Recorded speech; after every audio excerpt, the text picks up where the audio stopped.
amazing sight behind us, and one we'd rarely see here in Strangford Lough, because Seagen, which came here in 2008, has its turbines raised for maintenance, and that lets you see the extraordinary phenomenon that's managing to capture tidal energy here in the Straits. Now, this is also the site of the world's biggest monitoring project, environmental monitoring, to make sure that the turbines have as little impact as possible on the seals, on porpoises, on seabirds, even on the benthinc, which is the plant species that grow on the bottom. And it's been a 3-year monitoring project. It'll go on for another 2 years.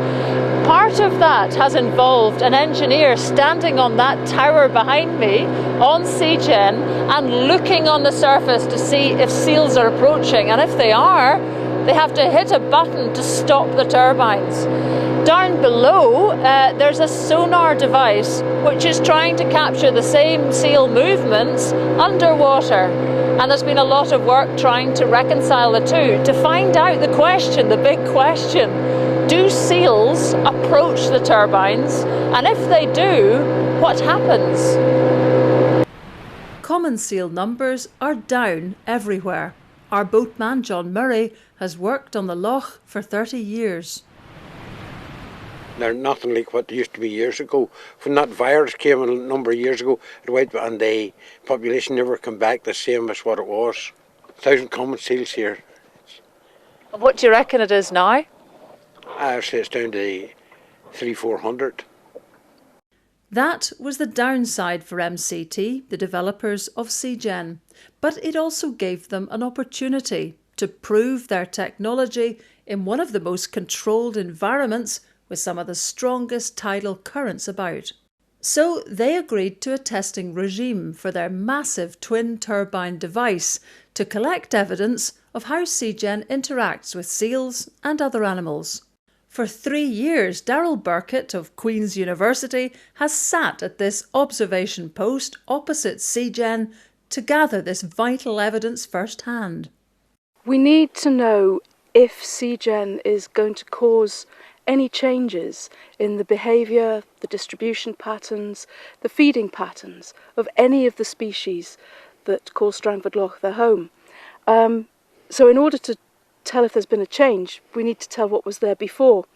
So as soon as Marine Current Turbines had an idea of where in the Narrows they wanted to place Seagen, I started collecting the information. I sit for 3 hours and I scan very, very slowly, panning from the north to the south, from as far as I can see to the north, as far as I can see to the south, and then back again. With these very special binoculars? With these very special binoculars, yes. In here is a magnetic compass and a laser light.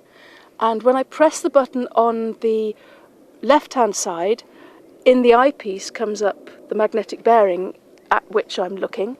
And if I press the button on the right-hand side, the distance to whatever I'm pointing at comes up. So what are you actually plotting then when you've got that kind of information?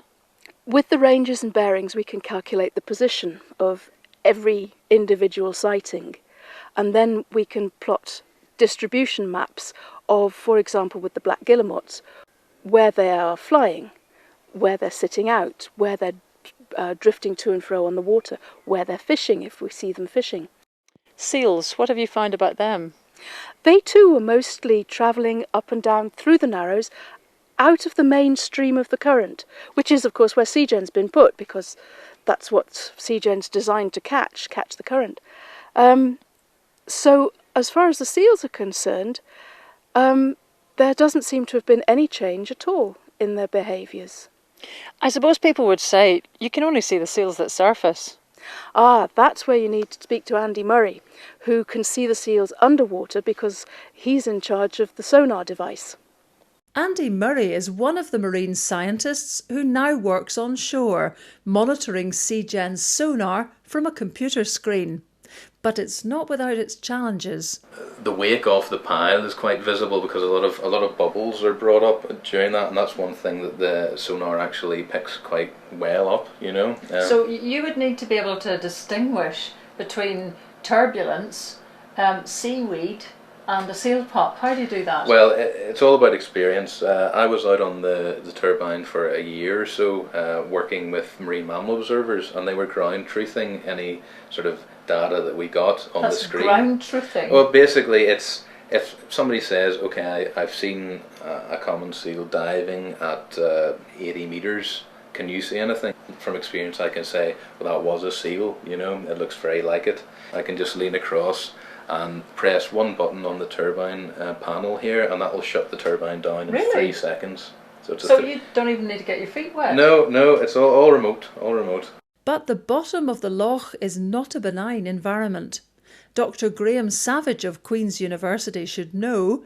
He's put monitoring devices into that tidal race with unexpected results. We'd deployed a couple of them on the seabed, and unfortunately we lost them. They were really weighted down on the seabed, and we went back. It gives you some idea of what goes on there when the tide is running in the Narrows there.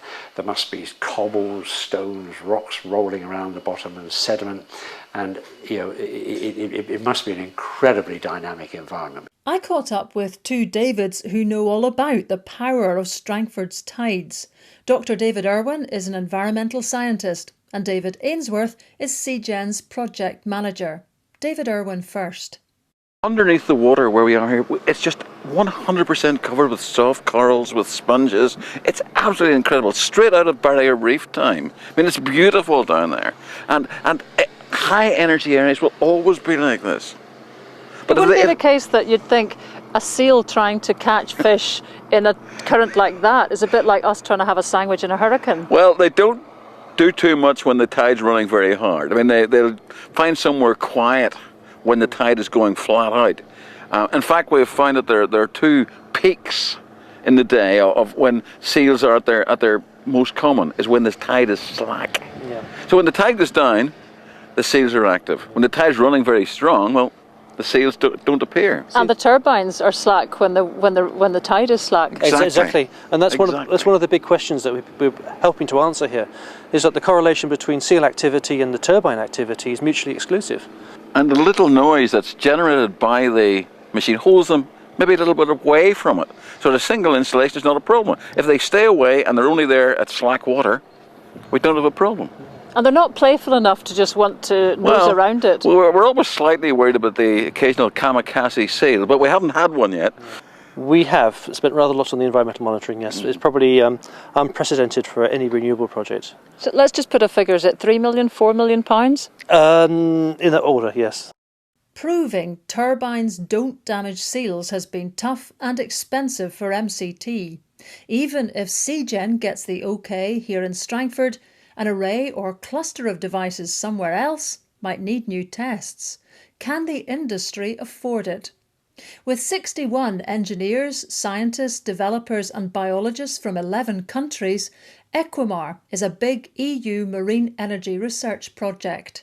Our job is to devise fair, workable standards to help this new industry prosper and expand. Those standards or protocols will cover everything from environmental monitoring to efficiency, and they'll be ready by the end of 2010.